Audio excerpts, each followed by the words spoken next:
Así es. Amigos, muy buenas tardes. ¿Cómo se va? ¿Cómo les va? Bienvenidos a House Media Video. Hoy tengo el placer de estar acompañado de dos grandes maestros en Derecho, la licenciada Jessica Luz, ¿cómo estás? Hola, hola. Y el maestro Luis Alberto Reyes Salgado. ¿Cómo Hola, estás, Luis? hola, buenas tardes. Entonces, bueno, el tema de hoy va a ser hablar sobre el juicio de Sucapion, como una de las formas en las que podemos regularizar nuestro patrimonio, ¿ok?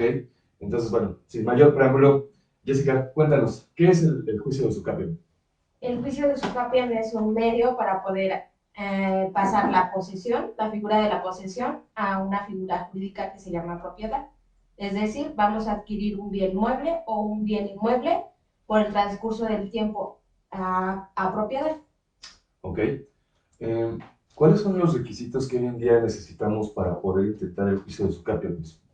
En primer lugar, como comenta la licenciada, pues es querer regularizar un inmueble, sí, tener obviamente el inmueble, cumplir con los requisitos que establece la ley, como sería en este caso tener probablemente un contrato, puede no tenerse ese contrato.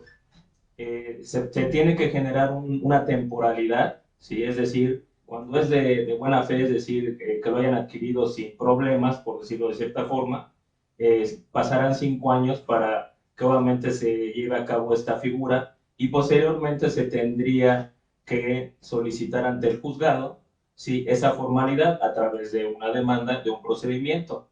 En ese sentido, ir adentrándonos al hecho de que hay actualmente, concretamente en el Estado de México, dos formas, una de una manera ordinaria y otra de una manera sumaria, que más adelante lo iremos ahondando en el tema. Ok, aquí la intención para todas las personas que nos ven es que el juicio de Sucapion pues constituye una de las formas, como decíamos, jurídicas para poder regularizar nuestro patrimonio, pero parte del supuesto donde lo tenemos que intentar precisamente porque no tenemos un título de propiedad debidamente inscrito. Se da mucho el caso de que adquirimos un inmueble y es por contrato privado o en el peor de los casos de palabra. Hacemos una serie de irregularidades que a la hora de que nosotros queremos formalizar como tal, tener una escritura sobre nuestro inmueble, nos encontramos con determinadas situaciones que nos impiden escriturar. Entonces, partimos del supuesto de que este medio es una de las herramientas que nos ayuda a darle forma a una serie de omisiones que tuvimos cuando celebramos el contrato o cuando adquirimos la casa. Entonces, Jessica, ¿en qué situación me recomiendas acudir a un abogado y pues intentar el juicio de Sucapion para regularizar mi casa? Se los recomiendo en los casos en que no tenemos una escritura como tal, es decir, fulanito le vendió a sutanito y sutanito le vendió al sujeto C. Ajá. Para aclararlo sería, la tía Yoyis le vende a Giovanni y luego Giovanni le vende a Luis Alberto. Exactamente. Okay. Entonces, la escritura en el registro público de la propiedad va a estar a nombre del primero. De la tía Yoyis. De la tía Yoyis. Entonces, nosotros nada más tenemos el contrato privado de compraventa. Tenemos que, uno de los requisitos que nos piden en el juzgado es que tenemos que demandar a través de un certificado de inscripción que se saca en el IFREM, en el Estado de México es el IFREM, y en la Ciudad de México es el registro público de la propiedad, que vienen siendo lo mismo. Okay. El certificado de inscripción va a salir a nombre de la tía Yoyis, entonces tenemos que localizar a la tía Yoyis, demandar a la tía Yoyis, y con el contrato de compra-venta tenemos que demandar a Giovanni. Ok, la idea aquí en este ejemplo que acabamos de poner es que Luis Alberto es el poseedor como tal del inmueble. Entonces, como se darán cuenta, en este supuesto el problema es que existe un titular registral de la tía Yoyis y después viene un segundo adquirente que es precisamente Giovanni, ¿no? Esta parte no invalida como tal el contrato, eso es algo importante de aclarar. Sí puede celebrar 2, 3, 4 contratos sobre el mismo inmueble, pero el problema es de que si no vas formalizándolos o no los vas protocolizando ante el notario, caes en este supuesto donde usualmente nuestros clientes lo único que tienen es su contrato de compraventa, el pago del predial, el pago del agua, etc. ¿De acuerdo? Entonces, bueno, el primer requisito sería entonces ubicar al inmueble en forma registral y solicitar un certificado de inscripción. Exacto. Para poder determinar contra quién vamos a dirigir nuestra demanda. En este caso, la tía Yoyis y vamos también a demandar a Giovanni porque fue la persona que le vendió a Luis Alberto. Exacto. Ok. ¿Qué otra cosa es lo que necesitamos para integrar el juicio de usucapión? Todos los documentos que puedan tener en su momento que les pueda facilitar acreditar que ejercen actos de dominio sobre el inmueble, es decir, que se ostentan como propietarios, son importantes, son complementarios. Si bien es cierto, la legislación nos marca que con el certificado de inscripción y el justo título es lo que comúnmente se utiliza para solicitar la acción de usucapión, sí es conveniente tener documentación complementaria, como puede ser un certificado de clave valor catastral, pago de predio, pago de agua, independientemente que no estén a su nombre, porque por eso quieren formalizar esta figura, ¿no?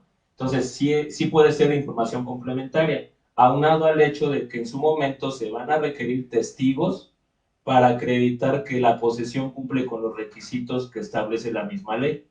Más adelante seguramente lo podemos ir ampliando el tema, pero en general sería eso. Ok, ahora, aquí una situación interesante. Una de las condiciones que más les pueden ayudar para el tema de un juicio de usucapión, cuando tienes un contrato, por decirlo, irregular, o cuando no has formalizado ante notario, es precisamente allegarte de todos los elementos necesarios para acreditar que tú eres el poseedor de buena fe del inmueble. Como decía el maestro, necesitas pues presentar todos los recibos de luz, teléfono. Es válido presentar, por ejemplo, las facturas o todos los gastos que le hayamos hecho a la casa, por ejemplo, por mejoras o por ampliación o por demolición, para poder acreditar que somos poseedores de buena fe. Sí, es información complementaria. Insisto, no es con eso que escrupulosamente puedas acreditar la posesión como tal, pero recuerda, en un procedimiento finalmente todas las probanzas que podamos nosotros mostrar, sí van a perfeccionar nuestra acción, es decir, nos van a ayudar a formalizar el inmueble a favor de quien está haciendo el juicio. Ahora, es muy importante que tenemos que tener en cuenta que la posesión debe de contar con 3 elementos. Debe ser pública, pacífica y continua. Sin estos 3 elementos no vamos a poder acreditar la posesión y, por tanto, el juicio de usucapión. La posesión pública quiere decir que todo el mundo, todos tus vecinos, deben de saber que tú adquiriste ese bien inmueble y que te ostentas como dueño. Eso es fundamental. Pacífica, es decir, que firmaste un contrato con la persona, que te lo vendió el dueño y que no hubo ningún problema, que nadie ha llegado a decirte, ¿sabes qué? Ese bien inmueble es mío, ¿no? Te tiene que reclamar, no te tiene que haber demandado, ni te tiene que haber hecho escándalos. Y continua, que no se debe de interrumpir el tiempo en que tú has poseído el bien inmueble. Para que sea de buena fe, tienen que ser 5 años ininterrumpidos. Ajá. Y para ser de mala fe, tienen que ser 10 años. Hay una pregunta que nos sale comúnmente en nuestros respectivos despachos, el tema del arrendador, ¿no? Creo que es de los más socorridos para cualquier abogado civilista, en el sentido de que hay personas que piensan que por haber rentado un inmueble durante 10, 15 años, pueden llegar a ser propietarios del mismo. Se da sobre todo en el supuesto donde el propietario fallece, ¿no? Entonces, ¿cuál es tu postura al respecto? O sea, un arrendatario sí está en posibilidades de adquirir un inmueble por usucapión derivado de su contrato de arrendamiento. ¿Qué tan cierta es esta parte, Luis? No, técnicamente no, es imposible que un arrendatario quiera ejercitar esta acción. Sin embargo, la dinámica real nos dice que la gente sí abusa de esa situación. Es decir, los casos más concretos o comunes, digamos, es que a veces el arrendatario no tiene ni contrato. Entonces, se va pensando que conforme pasa el tiempo ya tiene derecho sobre el inmueble, independientemente, incluso aunque no haya fallecido el arrendador. Entonces, pero es un hecho que no puede ejercitar esa acción. En ese mismo tema, tampoco se podrá hacer, porque la ley así lo establece, tampoco los hijos pueden usucapiar si están sujetos a patria potestad de sus padres, un inmueble que tengan en común. Tampoco los copropietarios de un mismo inmueble pueden ejercitar esta acción.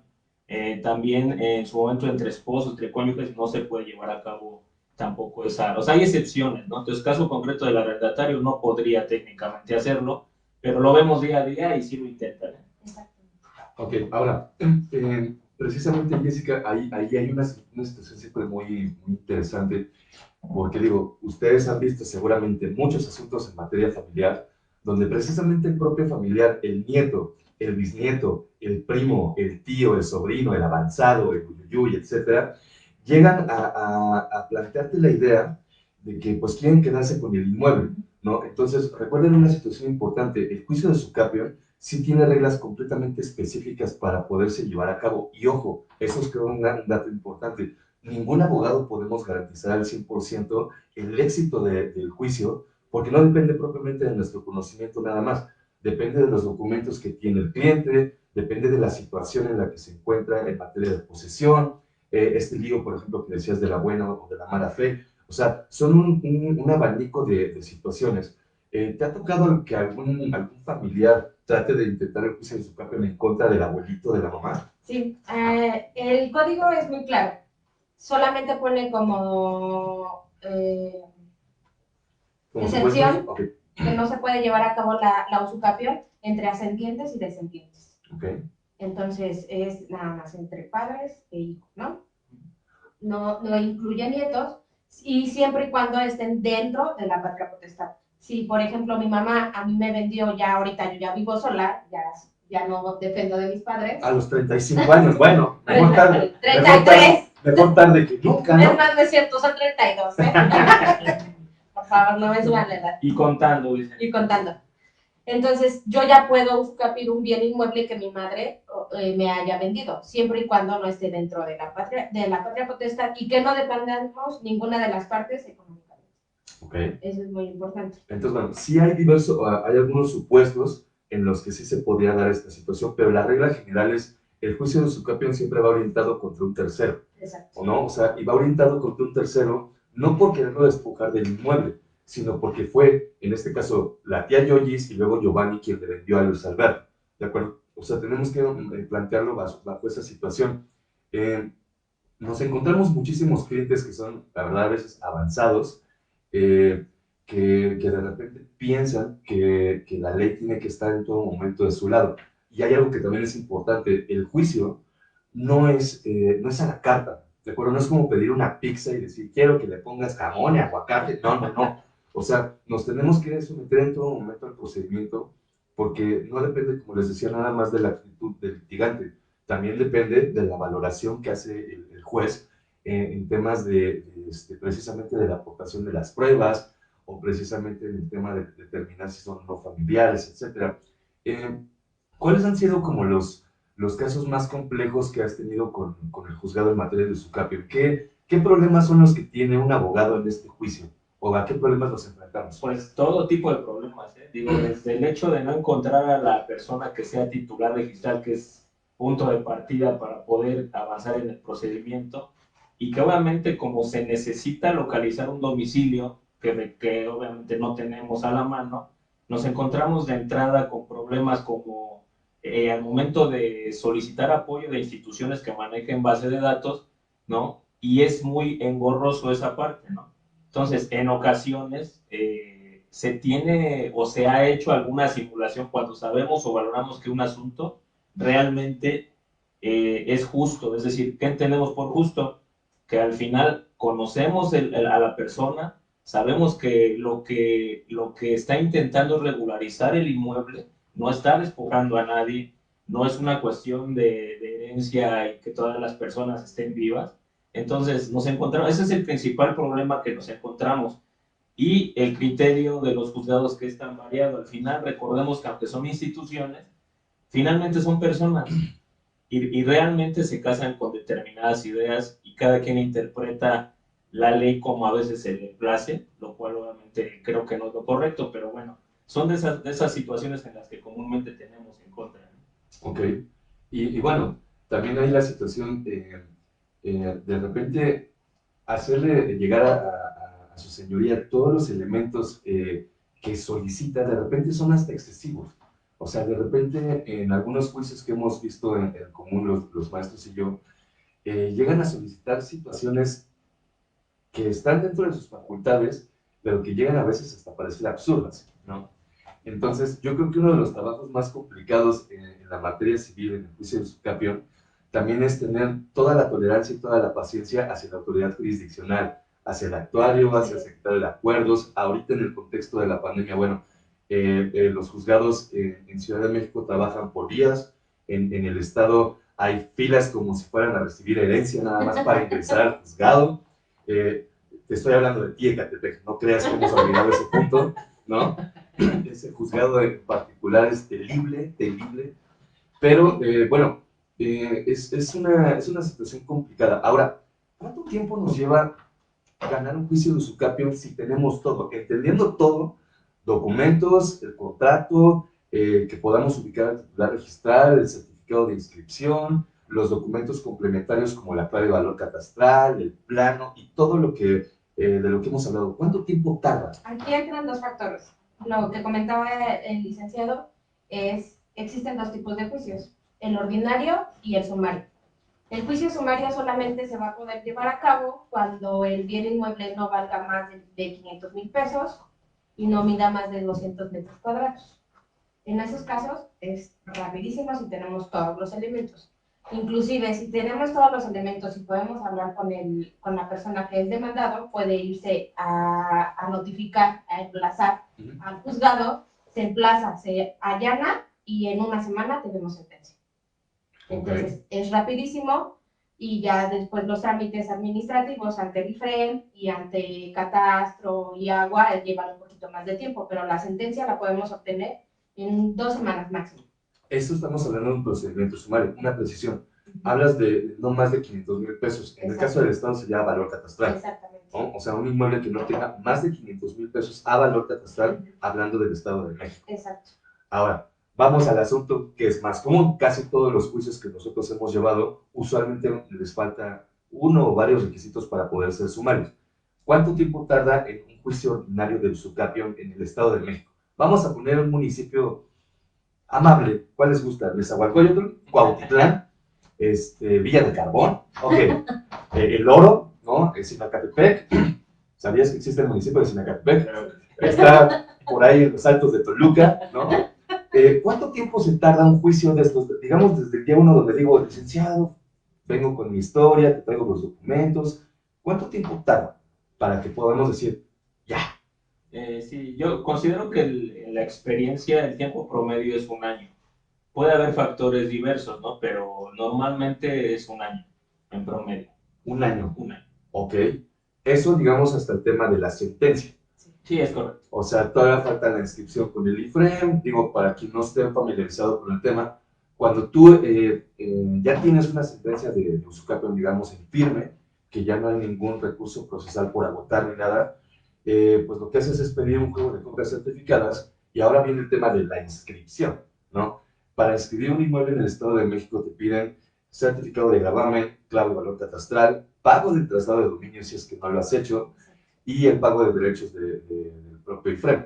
Ese proceso tarda aproximadamente 2-3 meses según el caso, pero no olviden que en el ámbito municipal cada municipio trabaja distinto. Entonces, en Cuautitlán, por ejemplo, hoy en día, en el contexto de la pandemia, te dan cita para las constancias, ¿no?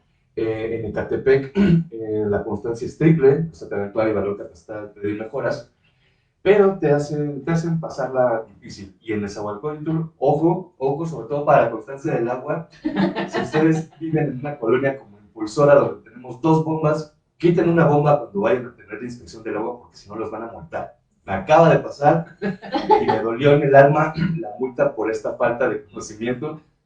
Pero bueno, son situaciones que también de repente el cliente pues no sabe, ¿no? Ahora, la postura del litigante siempre es de, yo inicio el juicio, llevo a cabo todo el procedimiento, ¿tu trabajo realmente termina cuando obtienes la sentencia o también ayudas al cliente a inscribir? Hemos hecho las dos situaciones, digo, en una dinámica normal le planteamos al cliente la posibilidad de hacer también los trámites administrativos. No los conocemos, pero bueno, generalmente eso es más trabajo de un gestor, ¿no? Entonces, creo que ya no son cuestiones que un abogado tuviera que hacer a rajatabla, pero sin embargo sabemos hacerla, ¿no? Entonces, la generalidad es llegar a la sentencia, pero por lo menos lo seguimos asesorando, digo, no hay ningún problema en eso. Sí, ahí muchas veces es donde entra el equipo de Israel, Nosotros terminamos la sentencia y pasamos todo lo administrativo para con el equipo de Israel. Nos agarran de gestores, básicamente, ¿no? No. Ellos tienen todo el conocimiento en esos trámites. Miren, nosotros hemos dicho siempre abiertamente que colaboramos con diversos despachos en forma pues conjunta, de acuerdo a nuestra expertise, porque la idea siempre de dirigirnos a cualquier persona que pide nuestros servicios, pues es que seamos expertos en la materia, ¿no? Ese también es un tema. Sí necesitas tener un conocimiento muy especializado para poder llevar juicios de usucapio. Digo, en la materia civil existe millones como tal de conocimientos. Existe la forma contractual, es decir, personas que se dedican a la redacción de contratos de arrendamiento, hipoteca, prenda, etcétera. Pero también en esta parte del litigio sí necesitas tener una expertise. Entiendo que se aprende a fregadazos. No hay un libro, digo, si algún alumno llega a ver este video que diga, con este libro ya tengo mi manual, ya tengo mi receta para el pastel de la tía Yoyis que preparamos el 24 de diciembre. No, o sea, Usucapión se aprende también a base de fregadazos, a veces a base de errores, a base de situaciones de que el juzgado te pone en situaciones donde dices, control, soy uno con la fuerza es uno conmigo.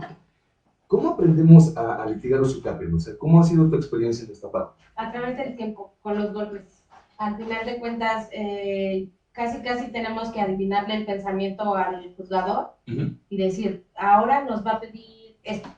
Okay. Ahora tenemos que poner o redactar tal cláusula en el contrato, porque a veces hacemos los contratos y los insertamos en la demanda, obviamente, y decimos, nos va a pedir, por ejemplo, lo de la patria potestad, cuando se venden entre ascendientes y descendientes. Ahora en el contrato les ponemos, fulanito le vende a sultanita, son padre e hija o hijo, pero ya no se encuentran sujetos a la patria potestad en el momento en que están celebrando el contrato y ya no dependen económicamente uno del otro, para que a la hora de que lo presentemos en el juzgado no nos pongan un pero por esa situación. Básicamente aprendemos a través del tiempo, las experiencias, los golpes y todo lo que nos va pidiendo. Y no dejamos de aprender. Sí, esta parte de ser abogado es un conocimiento que duele, que te hace sufrir, como el amor, ¿no?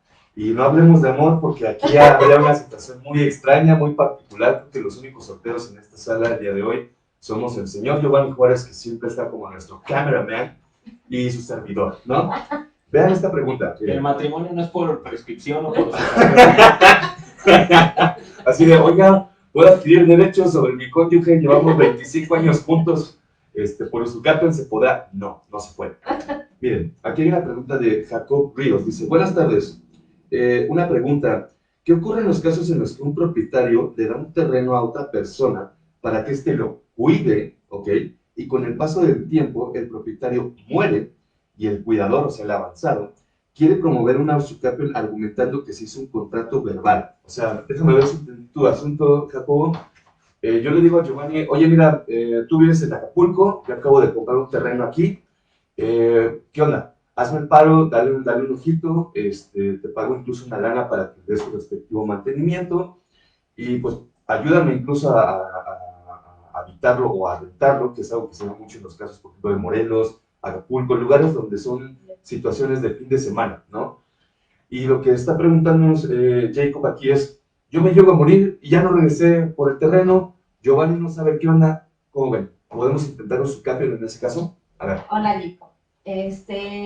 Todo se puede intentar en esta vida. Y más si no hay un contrato que respalde que se lo preste a esa persona para que lo cuidara. Entonces, esa persona va a tratar de usucapiar el bien inmueble porque seguramente va a tener documentos en donde acredite que ha estado viviendo por cierto tiempo ahí. Y no hay un contrato que diga que no, que nada más se lo prestaron. Entonces, sí lo puede intentar, seguramente lo puede ganar, si no hay un contrato, como decimos, en donde diga que no puede ejercer esa acción porque nada más lo estaba cuidando, ¿no?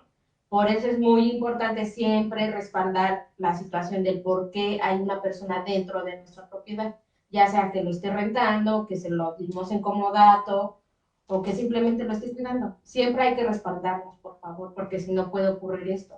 Muchas propiedades se han perdido por eso. Recuerden en esta parte que, bueno, en materia de posesión y propiedad hay derechos reales que son específicos en la ley, ¿de acuerdo? Entonces tú puedes acreditar que posees un bien, sea por comodato, como dice la licenciada, por arrendamiento, incluso por el derecho de uso, por derecho de habitación o de plano por el derecho de usufructo, ¿de acuerdo? Pero todas estas situaciones lo que hacen también es, pues, determinar exactamente a qué tienes derecho durante la posesión del bien, y ninguno de los casos de los que me acabo de referir son transativos de dominio, ¿de acuerdo? Entonces, en este caso, en el punto que pregunta Jacob sobre el tipo avanzado, yo aquí la pregunta que haría es una marrullería. O sea, de entrada, tratarte de quedar con un terreno que yo te di en buena onda para que cuidaras, que incluso seguramente te pago una lana al mes para que vayas y le hagas su mantenimiento, o sea, es pasarte de listo. Pero como seguramente el licenciado que está preguntando esto se da en la vida real. O sea, se da en la vida real. Ni La Rosa de Guadalupe tiene tantos argumentos de historias como lo que podríamos tener en un despacho, ¿no? Se da mucho esta parte, o sea, sí hay muchos abogados como coyotes, como Coyote Ugly, así que intentan hacer marrullerías contra las personas y sus inmuebles. ¿Has visto esto? Sí. Sí, es muy común. De hecho, retomando el mismo ejemplo porque se deriva o se presta para comentarios, diversos comentarios. Evidentemente aquí Jacob puede tener el problema de que aparezca la sucesión del que falleció y evidentemente le causa un problema. Y puede hacerlo a pesar de que ya él haya regularizado. Entonces eso se explica en un momento dado para que estén conscientes, como bien dice el licenciado, que no se debe hacer eso, ¿no? O sea, definitivamente también puede pasar que nadie se presente, nadie trate de defender ese derecho que le corresponde. Y probablemente, bueno, si ya pasó, no sé, el señor falleció hace 10 años y la persona ya tiene 10 años, pues a lo mejor es una manera de regularizar. Finalmente los inmuebles sirven para algo, pero ya no estás afectando a terceras personas, ¿no? Entonces sí es muy común, ¿eh? Muy común que se preste tanto una persona como los abogados, ¿no? Desgraciadamente esto es muy versátil, digámoslo de esa manera, ¿no? Miren el comentario que nos pone nuestro querido maestro Adán Noé Martínez Castañeda, que como siempre, por favor, todos dedíquenle un like. Así, este es tu momento de brillar con ese moño ridículo que te pones en el traje. A ver, yo vi en un capítulo de Por Amar Sin Té que si rento un departamento por 10 años me lo puedo quedar. Seguramente llegaste un poco tarde al video, pero estábamos hablando que precisamente la idea de tener una correcta asesoría, cuando yo rento un inmueble, cuando se lo presto a Jessica para que lo use, como el caso que me acabo de referir en Acapulco o en Morelos, siempre debe tener una situación documental, porque hay una situación en el contexto mexicano. Somos muy dados al compadrazgo, al amigui, al de que somos partners. O sea, Giovanni y yo llevamos 20 años de conocernos. ¿Cómo crees? ¿Cómo crees que mi compadre me va a tratar de quitar un inmueble si ha sido casi mi hermano? O sea, hemos compartido la misma taza de cerveza. ¿Qué creías que iba a decir taza de café? No, jamás, ¿no? Pero yo he visto que los mayores problemas respecto de a veces pelearte en un inmueble deriva de una amistad, de que el tío me dijo, el abuelo me dijo, el primo me dijo. Entonces, este tipo de situaciones se combaten con una debida cultura jurídica establecida.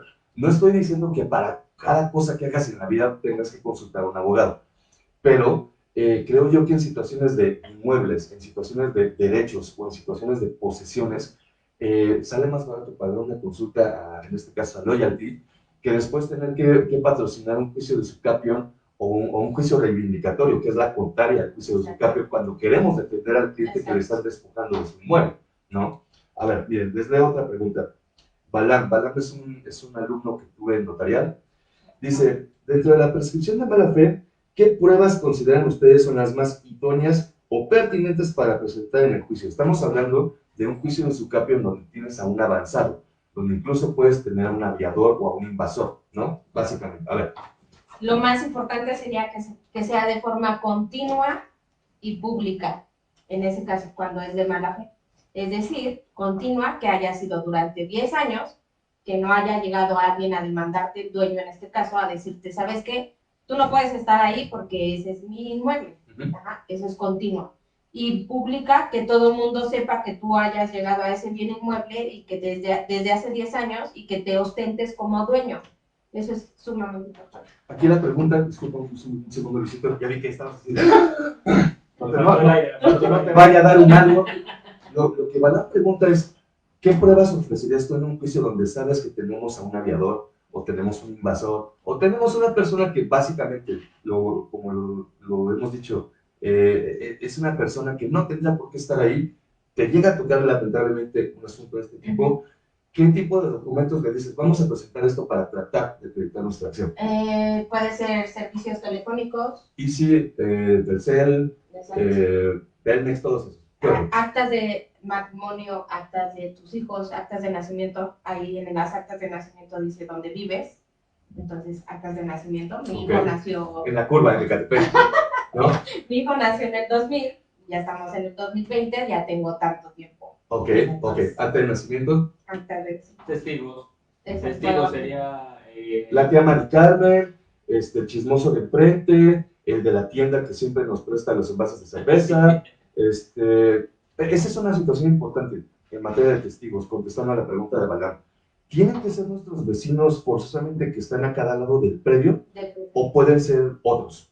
Pueden ser otros. Digo, es conveniente, recomendable que fuera alguien que ubica el inmueble, que efectivamente está cerca del mismo, pero no es un requisito indispensable. Puede ser gente que de repente te visita, pero se acredita que te conocen en un determinado tiempo, ¿no? Mayor a lo que quieres tú acreditar. Okay. Incluso hay situaciones que pudieran irónicamente servir como documental pública. Si hubo a lo mejor un inicio de una averiguación previa, pero la persona que lo demandó no acreditó, pues le puede servir como punto de partida para acreditar la posesión, aunque evidentemente va a ser de mala fe. O sea, cuando armamos un fiestón aquí en Impulsora y lamentablemente hay un tema de lesiones y interviene el Ministerio Público, todas esas situaciones ahí reflejan nuestro domicilio presumible, donde se supone que es mi casa. Recuerden también algo, en materia de bienes inmuebles, si tú habitas una casa el día de hoy, se presume que eres el propietario hasta que no haya una prueba en contrario. Entonces, las pruebas que Balán nos pide, cuáles son las idóneas, serían actos de nacimiento, recibos de cualquier naturaleza, predio, agua, teléfono, cable, etcétera, y la situación de los testigos. Son las más idóneas y además, creo, Balán, son las únicas que tienes, porque no vas a tener contrato de compraventa para acreditar que no eres un aviador o invasor de mala fe, ¿no? En este caso sería muy importante la testimonial y que fueran, en este caso, si es de mala fe, que sí sean los vecinos. Okay. De preferencia, porque pues quién mejor que ellos, que los vecinos, que se van a dar cuenta que durante 10 años tú has estado viviendo en ese inmueble y que te ostentas como dueño. Esa es una parte fundamental, que tú te ostentes como dueño ante terceros. Quisiera platicarles un asunto que es muy común, incluso nos pasó aquí enfrente de la casa. Tenemos al Brian Abisaí, ya saben ustedes, persona finísima. Me hizo una consulta que de verdad se me hizo hasta tétrico el tema. Me dice, maestro, aquí enfrente hay un predio que nadie usa y estoy considerando la idea de irme a meter, cambiarle la chapa, traerme mis cosas y pues me instalo. ¿Cómo ve? Yo creo que sí, sí cree que lo podamos ganar, sí cree que lo podamos llegar a escriturar. Se me hizo una pregunta muy hardcore porque dices, me estás preguntando si puedes llevar a cabo un hecho ilícito, textual. O sea, además, este caso, este sujeto es pollero. Literal, fue a mi casa y me preguntó así, oiga, pues es que esa casa nadie la habita. Lleva, no sé, 6, 7 años que yo he visto que nadie la habita, está deteriorada. Entonces, pues, ¿por qué no llegamos y pues, nos metemos a la mala? A ese tipo de invasores se refiere Balán, ¿no? ¿Es correcto asesorar a una persona así? Digo, aquí estoy consciente que es un tema de moral, es un tema de valores, pero recuerden también algo. Los abogados no nos prestamos a todo tipo de situaciones, pero la verdad es que si un cliente te pregunta, creo que lo éticamente posible aquí sería decir, te vas a meter en un lío. ¿Qué le hubieras contestado al pollero, al Brian Abisaí, aquí? Pues primero tenemos que hacer una investigación. Hay muchos despachos que se dedican a eso.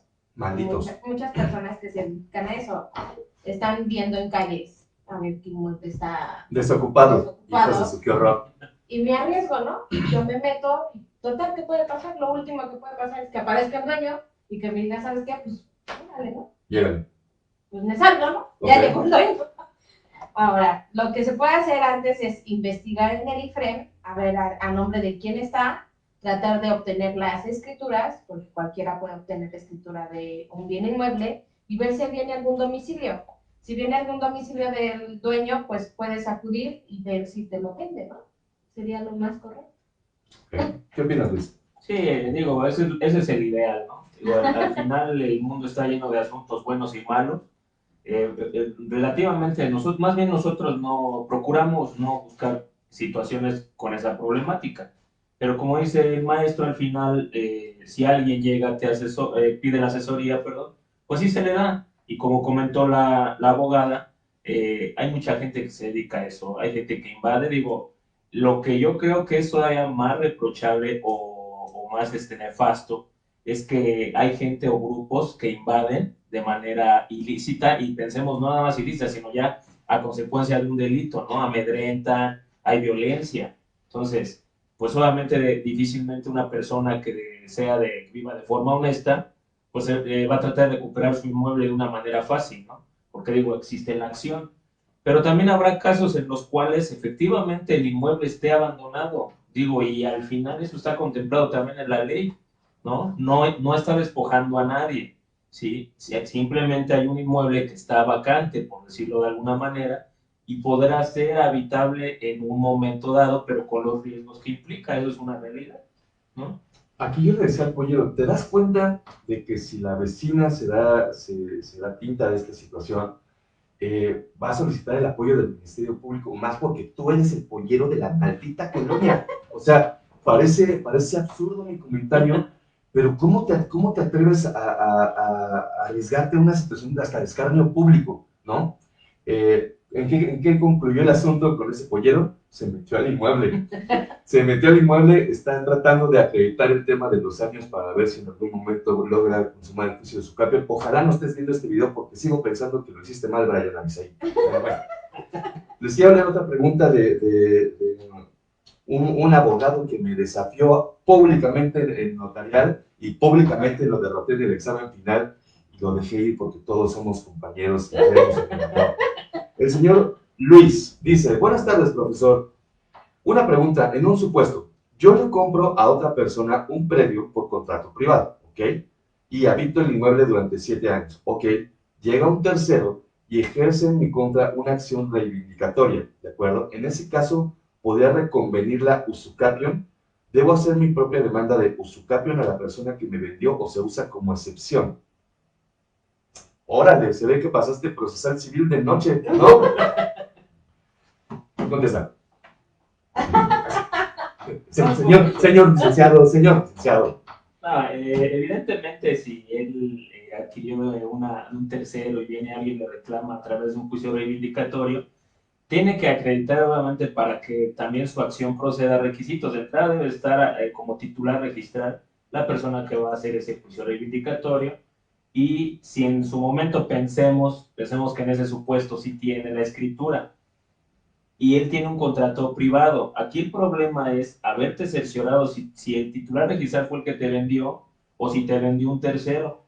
¿Por qué? Porque en su momento, si fue un tercero y a su vez le había vendido el titular registral, probablemente el contrato no sea real. A lo mejor se lo fusilaron, como se comenta, ¿no? Entonces, habría que ver ese tipo de circunstancias, si el contrato cumple las situaciones también, y obviamente que esté respaldado por la escritura para poder hacer ese juicio reivindicatorio, que no es lo mismo que te quieran acreditar una mejor posesión, es diferente. Entonces son procesos diversos, pero si ya pasó, pensemos, quiero, y si no, acotar esa circunstancia. Si realmente te vendió la persona, pasan después los 7 años, ¿sí? Y te vendió el titular registral, tú puedes oponer como excepción, sí, pero también puedes hacer una reconvención donde tú obviamente demandes el juicio de usucapión como una acción independiente, porque ya estás cumpliendo los requisitos, a pesar de que el dueño se esté echando para atrás o te quiera desconocer el contrato. si es que fuera ese el caso, pensemos que fue derecho. Uh-huh. Si fue así, entonces el dueño ya no puede echarse hacia atrás y tú puedes ejecutar esa acción. Evidentemente ya no te va a querer hacer el otorgamiento y firma de escritura, y la figura del usucapión aquí es donde pudiera operar. Ahora, un tip para esos casos en donde Israel es el titular registral y Luis Alberto me vende, en el momento en que Luis Alberto me vende, yo voy con mi contrato privado de compraventa ante un notario para que me saque copias certificadas de ese contrato. ¿Esto para qué? Para poder generar una fecha cierta y un tiempo de que en ese momento se celebró un contrato de compraventa. No quiere decir que el notario diga, sí, se celebró ese contrato de compraventa, sino que a partir de esa fecha se celebró un contrato. Ahora, mira, yo considero, Luis, que en este punto de la pregunta que tú nos planteas, si Jessica fue la que me vendió a mí, llevo 7 años en el inmueble, pues aquí lo correcto hubiera sido desde el principio plantear dos supuestos: o le demando el otorgamiento y firma de escritura, porque sí tengo un contrato, pero previamente a este proceso tendría, como dicen ellos, investigar si Jessica es el titular registral. Y un error que ya hemos mencionado en varios videos aquí es cuando vamos a hacer un contrato de compraventa, la idea es asesorarnos de fondo. Y cuando hablo de fondo, no le puedes llegar y comprar un inmueble a un tercero, hijo de la vecina, sin saber siquiera si tiene escritura o no. Porque si lo haces, entonces caes en un supuesto de irregularidad. Entonces, yo creo que la respuesta concreta sería, sí puedes a lo mejor demandar el tema de usucapión en una vía por separado, y en el caso del juicio de reivindicatorio, pues tendrás que acreditar quién tiene el mejor derecho de la posesión. Si tú tienes un contrato como tal, ahí no estás operando de mala fe. Entonces, el juicio reivindicatorio posiblemente se pueda caer por esa situación. En cambio, con el asunto del pollero, ahí como tal el juicio reivindicatorio procedería de pleno derecho, porque no tendrías nada que justificara cuál es tu situación en el inmueble, ¿no? Okay. Es decir, en estos 7 años es obvio que la persona tuvo que haber generado algún tipo de documentos que le van a servir, aparte de su contrato, para poder acreditar que él ha estado durante esos 7 años en el inmueble porque le vendieron y que ha transcurrido el tiempo. Es decir, lo que decíamos, documentos como luz, agua, predio, todo. Ahora, vean lo que dice el licenciado Dan Martínez Castañeda. ¿Tienes problemas de atención, gordo? Hay terapia. Hay terapia. La UNAM me parece que fuese terapia psicológica gratuita en línea. En caso de que tengas problemas de atención, bueno, pues ahí está, ¿no? La pregunta del millón, esta ya saben que es obligada en Transmedia. ¿Es caro? ¿Es caro el juicio de usucapión? Depende del cliente. Depende del cliente y depende del inmueble. Y la forma en que lo adquirieron también. Vamos a suponer el caso del pollero. El caso del pollero, que vamos a pensar que tengamos una moral muy relajada y decimos, órale, va, lo intentamos. No, en el caso del pollero sí le saldría caro. Define caro. Pues por lo menos si lo va a obtener casi gratis el inmueble. De hecho, literal, a la mal. Y el inmueble comercialmente vale 2 millones, pues por lo menos unos 300,000 pesos. 300,000 pesos cuando tratas de adquirirlo a la mala. De puros honorarios. De honorarios. En gastos, ¿cuánto tenemos de margen de gastos? Sé que es una pregunta un poco complicada, pero ¿cuánto gastamos en un juicio de usucapión, digamos, en derechos, certificados? O sea, para que la gente tenga una idea. Estaríamos hablando aproximadamente unos 30,000, 40,000 pesos. Entre 30 y 50,000 por pues, cositas que se nos atraviesen. Ojo, ese meme que hacen de que el abogado pide 5,000 pesos para las copias, sí es real. Es cierto. Es cierto. O sea, de repente si agarramos una larguita, pues ustedes saben, para ir a las pizzas. Acuérdate, Giovanni, mañana tenemos una cita en las pizzas de Eduardo Molina, pero sí necesitamos dinero para pedir copias, ¿no? A veces, la verdad, también sí nos mandamos.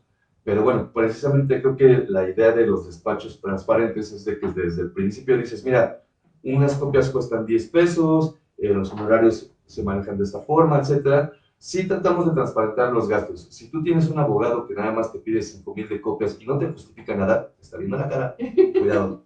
Ahora, un asunto normal, o sea, una casa seguimos en La Curva, en Ecatepec, porque me encanta esa colonia, está horrible, pero está padre el nombre. Recuerdos aquí al mes. No quiero decir por qué, pero sí. La Curva, ok, un inmueble valora a lo mejor 700,000 pesos, no es un procedimiento sumario por el valor, 150 metros, una persona que sí trata de acreditar a lo mejor la situación y todo, ¿cuánto me saldría?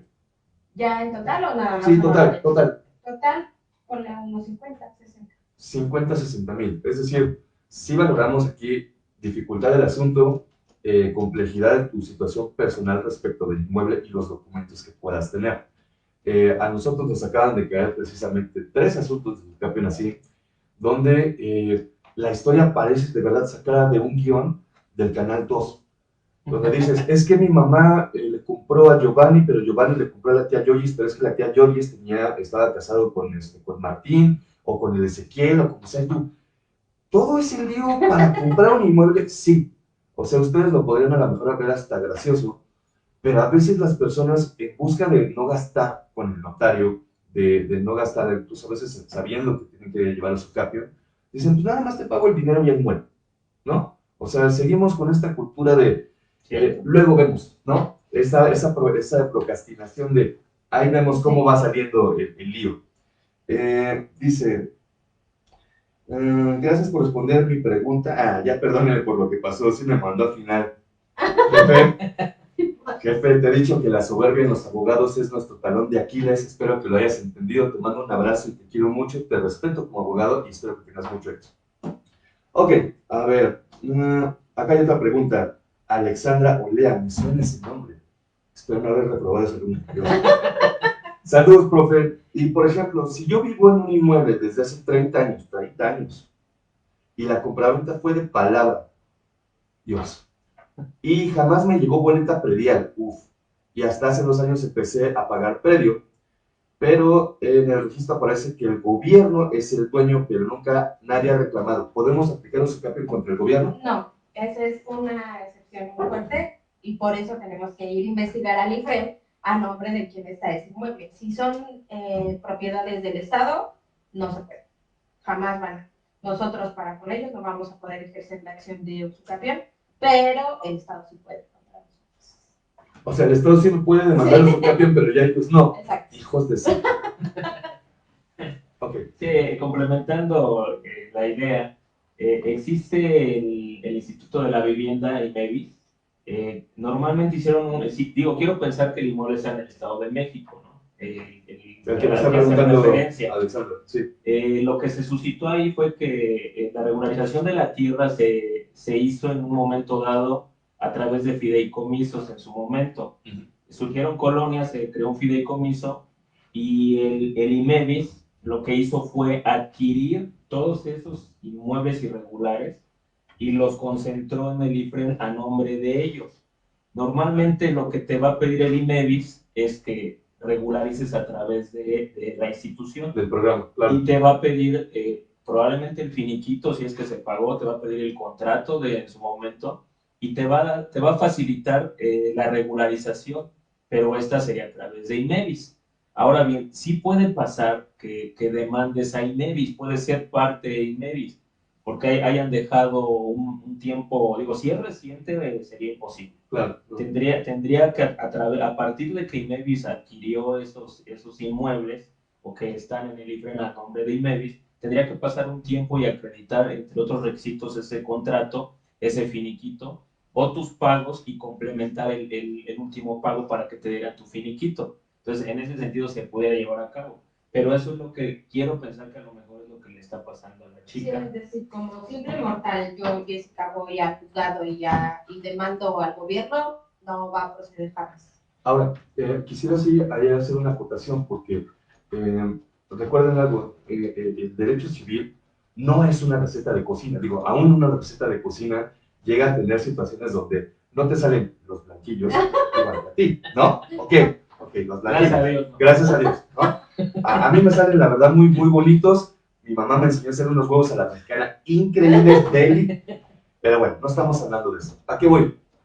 Yo tengo un asunto precisamente contra el ODEM en Cuautitlán, ¿ok? El ODEM es como el equivalente a la DAPAS o al ZAPAS. Pero mi situación es un poco diferente, Alexandra, porque lo que pasó fue ODEM le vendió a Giovanni, Giovanni le vendió a Luis Alberto le vendió a Jessica y Jessica me vendió a mí. Aquí tenemos una vuelta de 3, 4 propietarios, pero el gobierno sí celebró un contrato como tal con el primer adquirente. En esa situación creo yo que sí podríamos plantear juicio de usucapión, porque ya el inmueble jurídicamente ya no estoy demandando a Lodel como tal, ya estoy demandando a todos los que llevaron a este camino hasta Israel como el cuarto o tercer propietario. Entonces te digo, no es una regla general, cada comentario que nosotros hacemos aquí tratamos de abordar las situaciones más ordinarias, pero bueno, recuerda que la valoración de cada caso, como en el supuesto del médico o del dentista, siempre será individual, ¿no? Les leo una pregunta. Dice, profe, nos cuenta cómo termina el caso del pollero. Pues se va a tener que esperar como 5 o 6 años más porque no la va a librar tan fácil. Dice Cristo, saludos maestro, espero que se encuentre muy bien, están geniales sus videos. Gracias. Alexandra, está en Cinemex el inmueble y no me reprobó, aunque me odiaba por niña de papi, entonces te sigo odiando. ¿Okay? Alonso, esos videos están mejores que las clases virtuales. Saludos, profe, excelente información. Gracias. Ok, ahora, Giovanni ya está así de como de, nos quedan 5, 4. Me encanta esta parte. Giovanni, algún día vas a salir en alguno de nuestros videos y siempre vas a estar detrás de la cámara. Un día les prometo que voy a hacer un video precisamente para platicar con Giovanni sobre cómo es el cameraman de House Menu, ¿va? ¿Qué situación nos recomiendan para evitar esta situación de usucapión? Digo, yo sé que nos genera trabajo, pero sabemos que éticamente no es la mejor forma. O sea, no es la mejor forma de lograr interesar un inmueble y siempre nos va a salir más caro. Cuando hago este tipo de comentarios hay colegas que dicen, pero pues es que de eso trabajamos. Sí, sí, pero los abogados civilistas también trabajamos desde el aspecto mediador, preventivo. O sea, yo sigo pensando que es mejor acudir con un abogado y pagar una consulta a patrocinar un asunto mortal de usucapión, ¿no? Entonces, ¿cuántos juicios hemos llevado en los últimos 2 años de usucapión en el Loyal? Más o menos. Más o menos. Como unos 10. 10. O sea, 10, aparte de todo lo que estos sujetos hacen, porque hacen de todo, ¿eh? O sea, van a Oaxaca, consiguen un café, genial,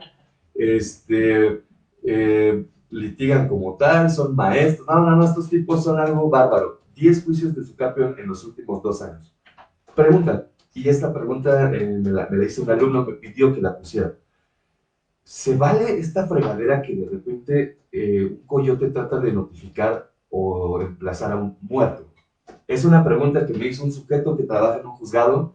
Me dice, profesor, pregúntelo abiertamente para ver qué opina de Loyalty sobre esta mala práctica en el gremio. ¿Te ha pasado esa situación? ¿No has visto que traten de notificar a un muerto para el tema de su cable? Sí, se nos ha pasado.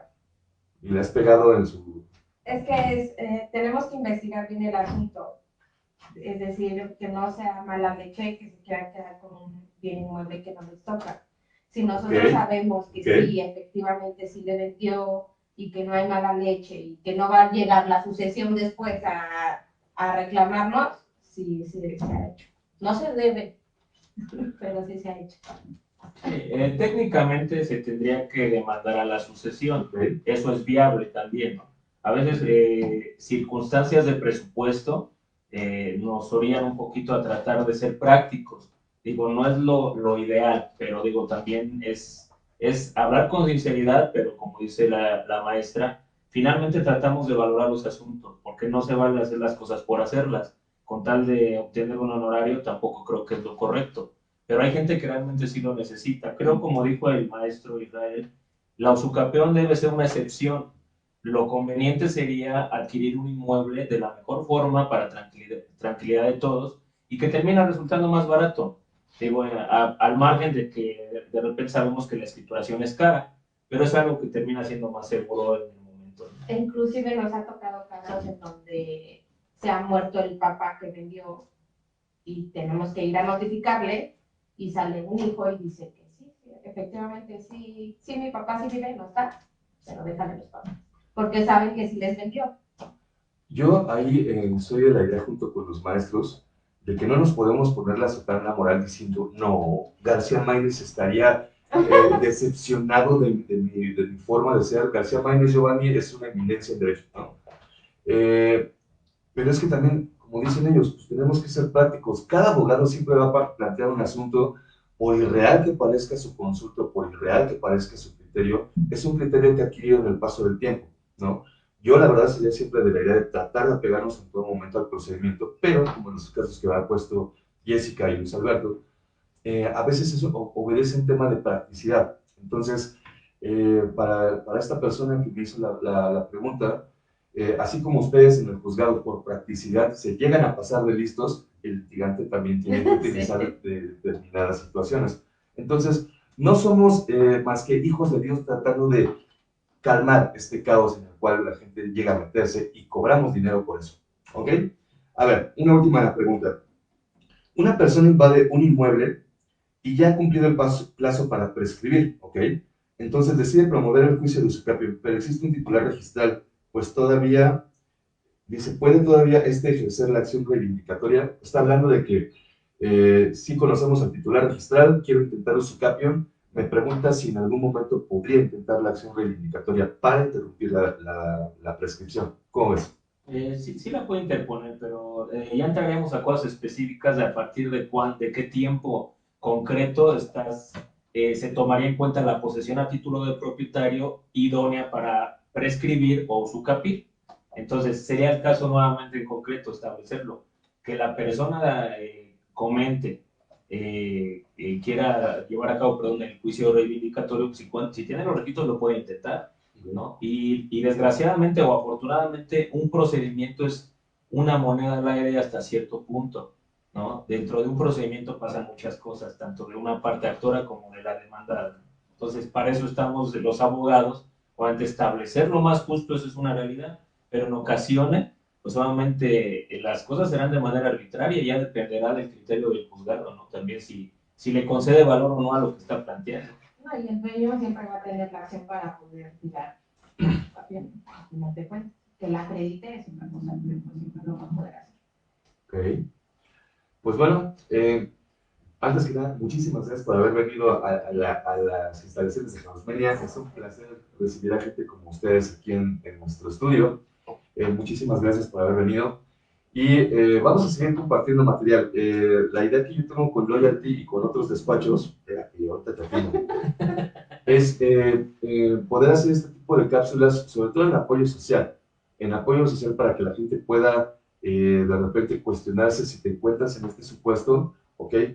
Vamos a poner las redes de Loyalty al alcance del video para que si hay alguna pregunta, si hay alguna asesoría que ustedes deseen consultar, los maestros con todo gusto los puedan atender. Y pues le mandamos un saludo a todos, a todas las personas que nos hicieron favor de acompañarnos, a todos los alumnos que tenemos en la FES Aragón. Un saludo evidentemente a mi madre, un saludo evidentemente a la familia de todos nosotros, así de mamá, estoy apareciendo en un video en Transmedia. Ok, muchísimas gracias, espero que tengan una excelente tarde, cuídense mucho por favor, y si los podemos ayudar en algo, estamos a sus órdenes. Mil gracias, Hasta luego, pronto. gracias. Bye. Dice yo, no se apaga.